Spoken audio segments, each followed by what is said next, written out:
بلوچستان میں حالیہ ہونے والی دہشت گردی کی جتنی مذمت کی جائے وہ کم ہے. اب ظاہر ہے پہلے ہم مذمت کرتے ہیں پھر شدید مذمت کرتے ہیں. اس کے علاوہ عملی طور پر جو کرنے کے کام ہے وہ نہیں کرتے ہیں. آپ کو یاد ہے پہلگام واقعہ، اس کا صرف الزام پاکستان پر لگایا، حالانکہ پاکستان انکار کرتا رہا ہے. پاکستان جائنٹ انویسٹیگیشن کی پیشکش بھی کرتا رہا ہے، لیکن اس کے باوجود انڈیا نے حملہ کیا. اس کے بعد اس کو جو عزیمت اٹھانا پڑی وہ الگ بات ہے. پاکستان پر ایک جگہ نہیں 12 مقام پر حملہ ہوتا ہے ایک ہی وقت، اور پاکستان کے سب سے بڑے صوبے رقبے کے لحاظ سے.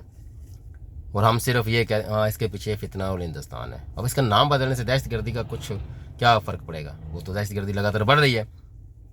اس میں ایک سوشل میڈیا پر بڑی وہ ویڈیو بھی ہے، ایسا نہیں کہ حالی تصویر ہے کوئی غلط ہو سکتی ہے یا کوئی فیبریکیٹڈ ہو سکتی ہے.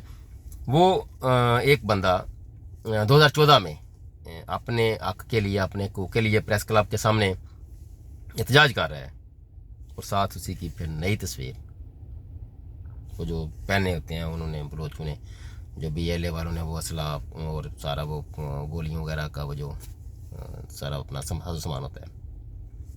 تو اس کی دہشت گردی نہ ختم ہونے کی وجہ آپ کو اس ایک تصویر، اس ایک ویڈیو میں ساری مل سکتی ہے کہ وہ بندہ جو اپنی حقوق کے لیے جدوجہد پر، سیاسی جدوجہد پر یقین رکھتا تھا، وہ اس کی طرف کیسے گیا؟ شدت پسندی کی طرف، دہشت گردی کی طرف.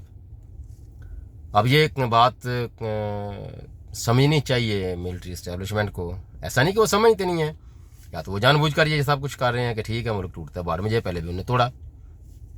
تو کون سا ان کو جو قصورواران ہیں ان کو قانون کے عدالت کے گرہرے میں لے کے آئے؟ نہیں لے کے آئے نا. تو ان کو پتہ ہے ٹھیک ہے ایک دفعہ اور توڑ دیں گے تو پھر کیا ہوگا. تو جب تک آئین اور قانون کی بالادستی نہیں ہوتی اور ملک میں جمہوری انسانی جو حقوق ہیں ان کی پامالی رکتی نہیں، اس وقت تک تو یہ سارا کچھ چلتا رہے گا.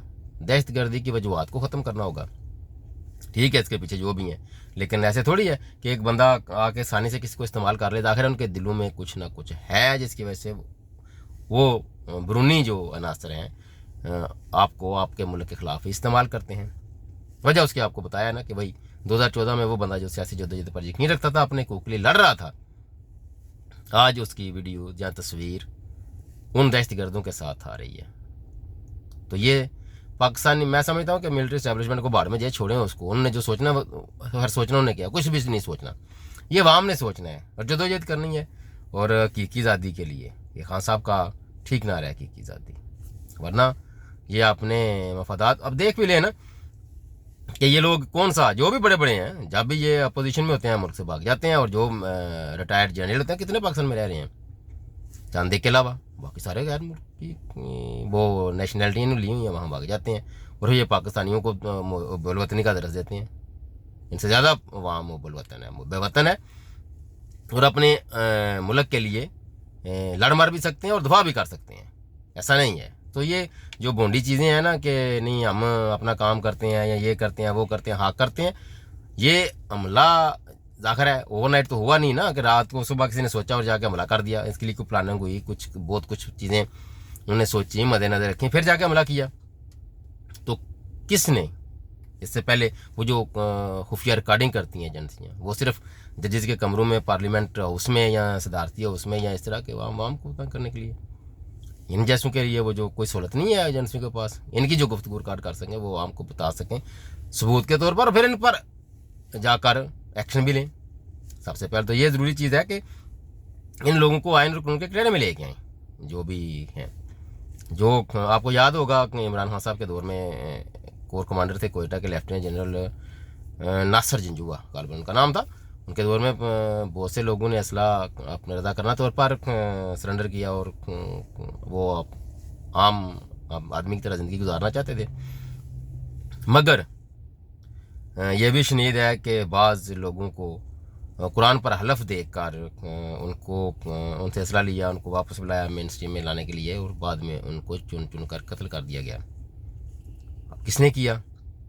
ریاست کا کام تھا نا ان لوگوں کو تحفظ دیتی، ان کو روزگار دیتی، ان کو سہولیات دیتی.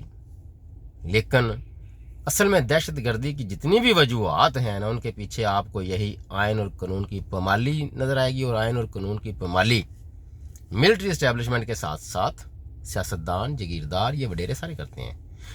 میرے نزدیک بلوچستان کا مسئلہ ملٹری اسٹیبلشمنٹ اور وہاں کے سرداروں کا ہی پیدا کرتا ہے.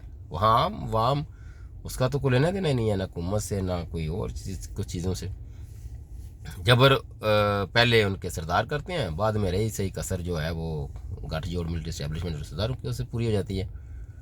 تو پاکستان کو بہت جلد آئین القانون کی بالادستی کی طرف جانا ہے، اور عوام ہی اس کے لیے بہرحال فائنل جدوجہد کر سکتے ہیں. جو لوگ اس سسٹم کے بینیفیشری ہیں وہ کبھی بھی اس نظام کو نہ بدلیں گے. ان کو بدلنے کی ضرورت بھی کیا ہے، وہ تو انجوائے کر رکھے ہیں.